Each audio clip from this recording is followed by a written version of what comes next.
The Redux M3 CSL is one of the best E30 Restomods money can buy, hands down. I'm not saying it's the best one, but it easily finds itself in the top 3. And I mean, what is it? Well, Redux is a company from the UK that builds these awesome E30 M3s, and they build them from the ground up, much like a Singer, and they cost almost as much as Singers do. So what is this car? First of all, you start off with a donor car, which you have to find, and they are pretty expensive. Genuine M3s are pretty expensive, and this is a limited run of 30.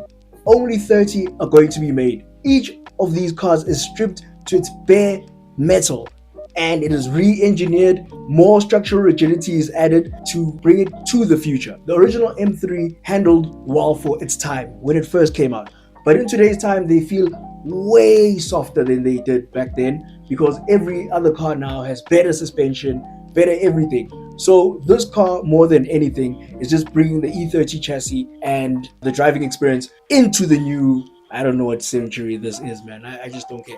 Yeah, I'm joking. So what do you get for the money that I will tell you guys at near the end of the video? Ridiculous. Well, the original S14 engine from BMW, that wonderful 4-cylinder, the only 4-cylinder M3 we ever got, gets stroked from 2.3 to 2.5 liters, which is quite sizable for a 4-cylinder, even in today's times where everything is just getting way smaller and smaller and smaller. And what is the end result?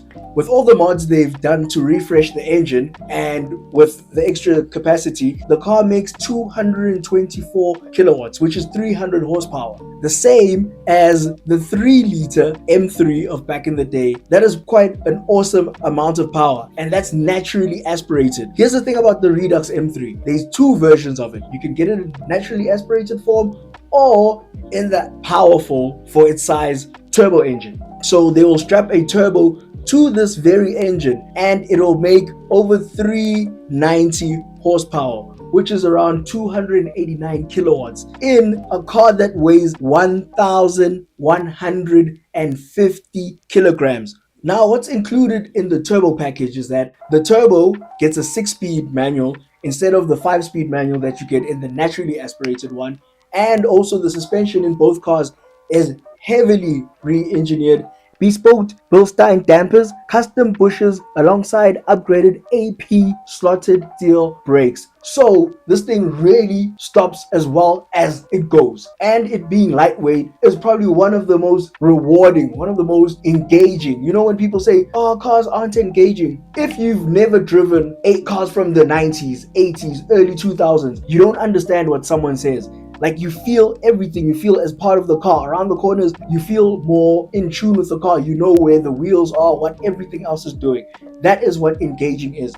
And this is a car where, more than anything, they're trying to get you more engaged. And that is why it costs 330,000 pounds, which is 7.2 million, I think, rand. I get that there are 30 only being made, so it justifies the price, and they take over 4,000 man hours to make because they're all handmade. If I had the money, would I? Yes, if I'm in the 100 millions. But for 7 million or 330,000 pounds, I think you can build something similar. You know, just go to your local UMP, come on, here's the money. Here's the money, bro. Here's the money. I think for 2 million, I could pull this off. But beyond that, this car is a work of art. And besides just how it looks, it just sounds amazing in naturally aspirated form. The turbocharged versions obviously also sound pretty sweet. With only 14 psi boost, they were trying to still give you the naturally aspirated experience, so it's probably very responsive. What do you think of this car, guys? Please hit the subscribe button. I'm trying to get to 1,000. Please help me get monetized, and once I'm monetized, you will not be hearing me ask you for this. Please just help a brother out. Thank you. Until the next video,